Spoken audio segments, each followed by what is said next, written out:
Football বিশ্বের কিংবদন্তি Lionel Messi, যার পায়ের জাদুতে মুগ্ধ পুরো বিশ্ব, সেই মেসি নাকি একসময় আত্মহত্যা করতে চেয়েছিলেন। সম্প্রতি আর্জেন্টিনার লুজু টিভিকে দেওয়া এক সাক্ষাৎকারে নিজের জীবনের এই অন্ধকার অধ্যায়ের কথা নিজেই জানালেন তিনি। মেসি জানান, 2016 সালে কোপা আমেরিকার ফাইনাল হারার পর তিনি এতটাই হতাশায় ডুবে গিয়েছিলেন যে তার মনে হয়েছিল বেঁচে থাকার চেয়ে মরে যাওয়াই শ্রেয়। সেই সময় চরম অনুশোচনা থেকে তিনি অবসরের ঘোষণাও দিয়েছিলেন। তবে সেই হতাশা কাটিয়ে তিনি ফিরেছেন। তরুণদের উদ্দেশ্যে তার পরামর্শ, কখনো হাল ছাড়তে নেই, পড়ে গেলে আবারও উঠে দাঁড়ানোর চেষ্টা করতে হবে। সেই ফিরে আসার পরই তিনি দেশকে এনে দিয়েছেন বিশ্বকাপ।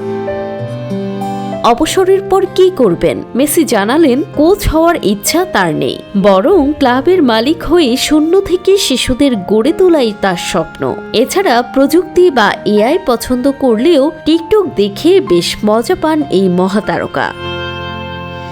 জান্নাতুল তাহসিন, ডেস্ক রিপোর্ট, সকালবেলা।